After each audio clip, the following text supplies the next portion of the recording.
I've always been drawn to the sea. There's something about the way it breathes, restless and ancient, never still, never silent. It roars and whispers in the same breath, keeps its secrets buried in foam and tide. During the war, when the world cracked open and everything familiar unraveled, I found myself posted at a lighthouse on the eastern coast, a lonely stretch where cliffs rose like jagged teeth against the ocean. My job was simple. Keep the light burning. Watch for ships. Listen to the silence. It suited me. After all, what better place to hide a heart than in a tower no one visits? The villagers in Windmere rarely climbed the hill to the lighthouse. They kept to themselves, fishermen, farmers, women waiting for letters in trembling hands. The postman came twice a week, always with too few envelopes and too many sorrows. Then came the grey morning. I remember it clearly. The air was thick with salt and a distant promise of rain. The postman trudged up the path, boots muddy, face weary. He handed me a small bundle of letters, muttering about misroutes and bad roads. As always, most were addressed to the village families, soldiers' wives, names I'd begun to recognize. But one letter was different. The envelope was cream-colored, the handwriting careful. Eliza Harrow, it read. Not my name. Not anyone I knew. Normally, I would have set it aside and sent it back with the postman. But something about it tugged at me, the stillness of the morning, the hush before a storm. The war had taught me that sometimes, the smallest choices leave the deepest echoes. So I opened it. Inside was a letter from a soldier named Thomas. No last name. Just Thomas. His words were simple but vivid, as if he'd written from inside a dream, describing the stars over Tunisia, sharp and clear like glass. He spoke of the desert's silence, of the way the heat settled into his bones, of the long, aching nights filled with thoughts of a life far away. I miss peace, he wrote. I miss laughter. I miss the quiet nights back home, the kind where you can hear the sea sighing against the cliffs. Do you remember it, Eliza? The name burned. Eliza. A stranger. And yet, as I read, I felt as though he were speaking to me, not the woman he meant to reach, but to someone who had also lost sleep, who also missed peace. I shouldn't have replied. But the lighthouse was too quiet, and the words too heavy to leave unanswered. So I picked up my pen and wrote one line. Wrong address. But your stars sound beautiful. I didn't sign it. Just slipped the letter into a new envelope, wrote his name as he'd signed it, Thomas, and handed it to the postman without explanation. I expected nothing. But a week later, another letter arrived. To me. The second letter came tucked between a weather report and a notice for canned goods rationing. This time, it was addressed simply, to the keeper of the light. I stared at it for a long moment before opening it, heart unexpectedly fast. The paper was the same, a bit creased, a bit sandy, and the handwriting unmistakable. Thomas's words flowed like a quiet stream. Thank you, stranger, he wrote. For replying. I didn't expect anyone to read that letter, let alone answer. Eliza, well, she was someone I once knew. I'm not sure where she is now. Perhaps the wind carried my letter to the right hands after all. He described more of the desert, how the dawn light painted the sand in gold and copper, how silence settled like dust on every surface. But this time, he wrote more than scenery. "There's a boy in my unit," he said. "Name's Reeves. He carves animals from broken wood.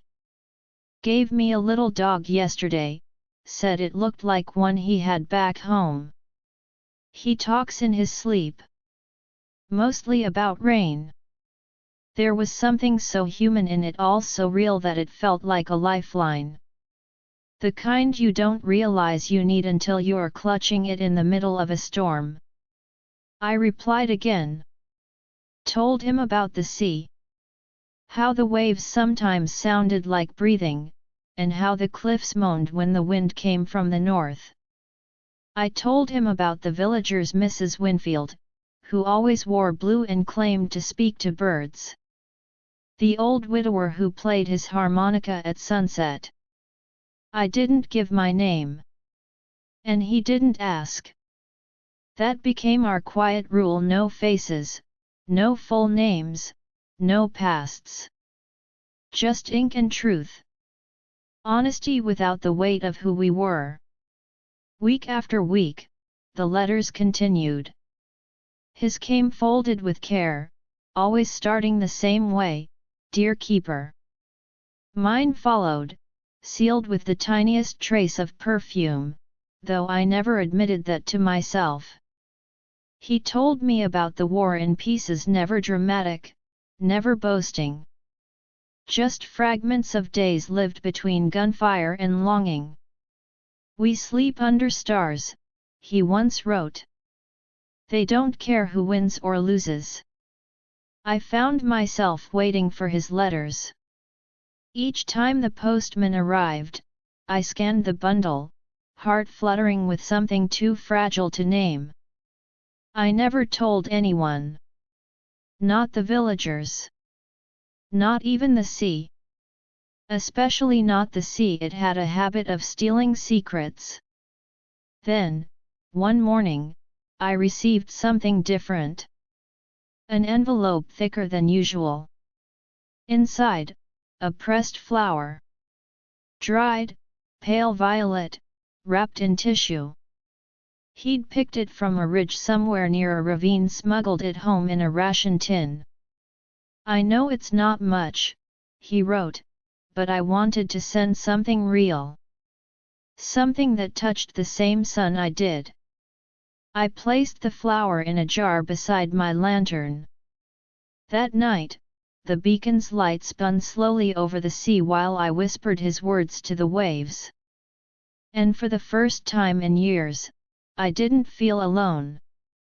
The sea was calmer, that weak soft waves curling along the shore like sighs, but something in the wind had changed. It felt restless, like a story waiting to unfold. The postman came late, boots mudded, cheeks wind-bitten. He handed me only 2 letters. One was a notice from the supply office. The other bore the now familiar handwriting. Thomas. I opened it at my desk near the window, the lighthouse lantern ticking gently overhead. "The nights are colder now," he wrote. "Even here in the desert, the wind has teeth. But I found a small book market yesterday, broken crates and bent pages, but it smelled like home. I found a volume of poetry. I'm enclosing one I think you'd like." There was a folded sheet inside, copied in his hand. "Though seas may roar and skies may break, I'll light the dark for your soul's sake." His letters were growing more tender, not romantic in the obvious sense, but more personal. He mentioned memories from his boyhood, running through orchards, his father fixing clocks, the way his mother used to hum a lullaby about lighthouses. And for the first time, he asked me a question. "What did you leave behind?" It stopped me. I sat with the letter for hours. I had never told him anything of myself, not truly. Only stories of the sea, of cliffs and birds and wind. But now, his voice reached through the paper, and I felt the pull to speak. I replied with caution at first. I told him I had grown up inland, far from any coast, and that the war had brought me here. I didn't say why. I didn't tell him about the letter I never received, the one that should have come with a black border and the words "regret to inform you." I had already lost someone once. And part of me feared that if I grew too attached, I'd lose Thomas too, not just his words, but the comfort they carried. But still, I wrote. I told him I once played piano. That I hadn't touched a key in years. That sometimes, I dreamed of music I couldn't name. His next letter came with a sketch. A lighthouse, simple and slightly crooked. At the top, a figure small, but unmistakably a woman. I wonder what she sees from up there, he wrote. Maybe the whole world. Or maybe just one soul waiting to come home. That night, I climbed the stairs to the lantern room and stared at the endless dark, the stars overhead, the slow beam sweeping the sea. I thought of him under those same stars. And wondered if fate could really thread two strangers together like this, two voices in the night. But the mystery wasn't over. One evening, I returned from the village to find something strange. The small wooden box where I kept his letters tucked beneath floorboards near the hearth had been disturbed. Not taken. Just shifted.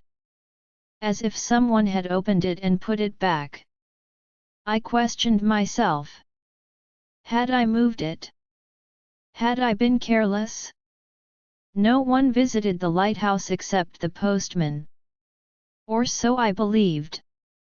The air in the lighthouse grew heavy after that. The unease clung to me like the damp that crept through the stone walls. I told myself it was my imagination, that I had simply forgotten moving the box. But doubt is a quiet tide. It rises slowly, then drowns you all at once. Still, the letters came. Thomas's next one was gentler, more intimate than before. I don't know your name, and maybe I never will, he wrote. But when I think of peace, I think of you. Your words, they've become my map. Strange, isn't it? To fall asleep holding a letter. I read it in the lantern room, sitting on the floor, wrapped in my coat. Outside, the sea was glassy, the kind of stillness that usually came before a storm. I wanted to write something bold to tell him that his words were more than paper, that they filled the hollow places I hadn't known were empty. But I hesitated. The war had stolen too many futures already. I didn't want to name something only to lose it. So instead, I told him about the day a flock of birds landed on the lighthouse rail, starlings, thousands of them, forming strange shapes in the sky. I told him about Mrs. Winfield claiming the wind was talking again. I told him that the moon had been so bright the night before, I didn't need the lantern to see my own hands. Even the sea was quiet, I wrote. As if it were listening. The next morning, I woke to the sound of footsteps. Not mine. They echoed faintly from below on the stone steps. I crept to the top of the stairwell and peered down. Nothing. But the door at the bottom, the one I always locked, was ajar. Wide open. I rushed down, heart racing, breath held tight. No one was there. Only the morning fog curling along the cliffs. Had someone come in during the night? Was it the postman? A villager? Why leave without a word? Or worse, had they been looking for something? I ran to the hearth, lifted the loose floorboard. The box of letters was untouched. Or so it seemed. But something had changed. One letter, Thomas's first, was no longer sealed with the scrap of string I had wrapped around it. The fold was softer, too. As if someone else had read it. I stood there, fingers trembling over paper, listening to the sea pound the rocks below. Someone knew. But who? And why? That evening, I wrote to Thomas, careful not to say too much. Just that something felt off. I asked if he'd ever had the feeling he was being watched. He replied a week later, a slower return than usual. Yes, he wrote. All the time. War makes shadows of men. But sometimes it's not the shadows you should fear. It's what hides inside them. He mentioned a soldier from his unit, a man named Dawson, who had been quiet, too quiet. Always listening. Always scribbling notes. He said Dawson claimed to have once worked for military intelligence. I don't trust him, Thomas added. But I can't prove why. I just know that some men don't go to war for duty. They go for secrets. That night, I couldn't sleep. The wind howled through the cracks in the lighthouse stones like voices. I lit the beacon early and kept it burning long after the fog had rolled back out to sea. I was no longer just a keeper of light. I was a keeper of something else now, too. Something dangerous. The days that followed were full of waiting. The postman didn't come for nearly a week. When he finally did, he looked pale, shaken. He didn't meet my eyes as he handed me the bundle. No letter from Thomas. Just official notices, and a strange envelope with no return address. Inside, a single sheet. Typed. He's not who you think he is. Be careful who you trust. Watch the sea. That was all. No name. No signature. No explanation. I stared at the paper for a long time, feeling the edges curl beneath my fingers. Who had sent it? What did they know? That night, I didn't write. I sat in the lantern room until dawn, the beacon cutting across a fog that never lifted.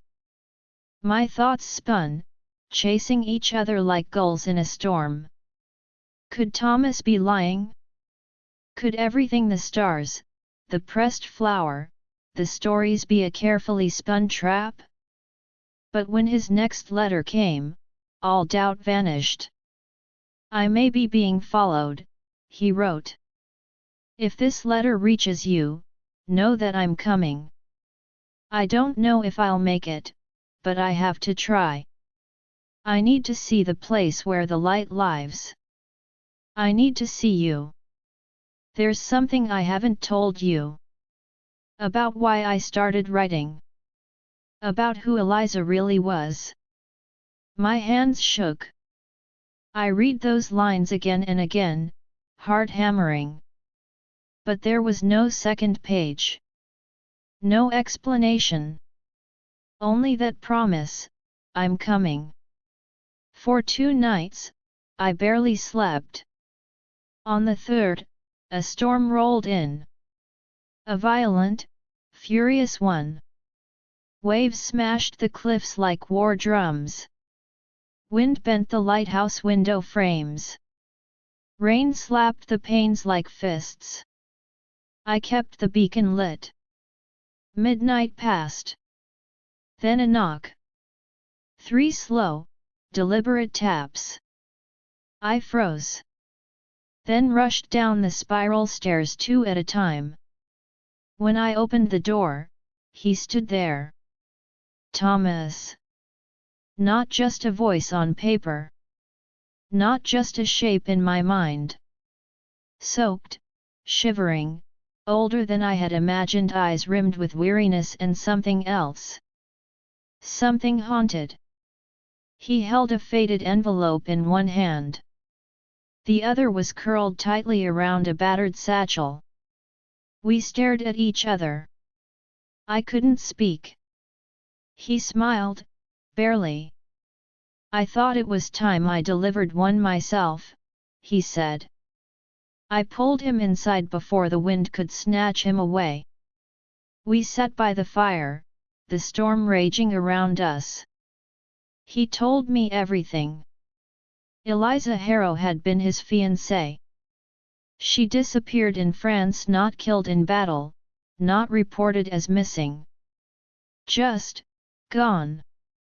Her last letter was strange, coded in some way he hadn't understood at the time. Thomas suspected she'd been involved in something secret. Intelligence work, perhaps. Something far from the quiet nurse she claimed to be. His first letter, the one I'd received by accident, had been a test. He'd wanted to see if someone was intercepting his mail. If she was alive, maybe she'd answer. But I had answered instead. And your reply, he said softly, saved me.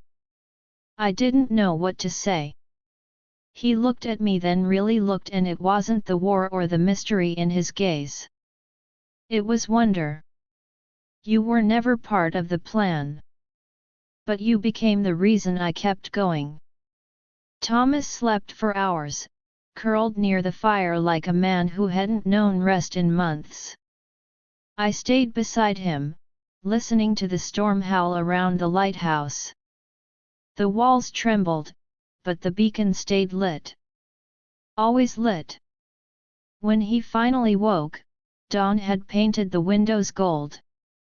He opened his satchel and took out a bundle of papers, old letters, reports, a worn photograph of Eliza. I've traced fragments, he said. Places she was sent, names she used.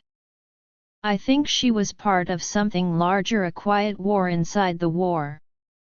Messages passed in code, disappearances arranged like moves on a chessboard.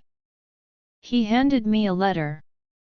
Eliza's handwriting was tight and hurried. If this reaches you, it means I've gone too far. Trust no one. Especially not Dawson. The name chilled me. He's still out there, Thomas whispered. And he knows I've been looking. Suddenly, the earlier warnings made sense. The feeling of being watched. The typed message. The opened letter box. It wasn't paranoia. It was a warning. Thomas stayed for 3 days. We made no plans, spoke no vows. It wasn't that kind of love. Ours was quiet. A steady tide. Strong enough to hold us even when pulled apart. Each evening, we climbed the stairs together to light the beacon. And each night, we wrote letters not to send, but to keep. Words for the days we couldn't share. Memories in ink. But the war hadn't ended. On the 4th morning, orders came. Thomas was recalled. We said goodbye under a sky that couldn't decide whether to rain or shine. He left me one final envelope, sealed in wax. Don't open it unless something happens to me, he said. Or unless I don't come back. I kept it in the lantern room, beneath the oil canister, next to the letters. And then I waited. Days turned to weeks. Then came the silence. No letters. No knocks. No word. Rumors swirled, a final offensive, heavy losses. Dawson's name surfaced in a whispered story, then vanished again. I climbed the tower each day, lit the light, searched the sea. But the horizon remained empty. Until one night. A year later. A storm, fiercer than any before, beat against the cliffs. Wind howled like grief. The lighthouse shook. And then a knock. I opened the door, heart thundering. It was him. Thomas. Alive. Older. Scarred. Eyes deeper than before. But it was him. He stepped inside, holding the same satchel. I told you I'd come back, he said. I had to deliver one last letter. We didn't speak much that night. We didn't need to. The silence between us was soft now, not sharp. Like pages gently turning. He never told me what happened. Only that it was over. And that Dawson wouldn't trouble anyone again. We married quietly, in the village chapel overlooking the cliffs. The villagers brought wild flowers and old songs. The war ended not long after. But peace had already found us. Now, years later, the lighthouse still stands. I keep the light burning each evening, just as before. And beside me, Thomas reads aloud from our letters one by one, like stories we lived in another life. We have children now. A little girl who watches the sea like it might speak her name. A boy who says the stars are letters from the sky. Sometimes, we sit in the lantern room and listen to the waves below. And I think back to the first line I ever wrote him. Wrong address. But your stars sound beautiful. Funny, how a single sentence can change the shape of a life.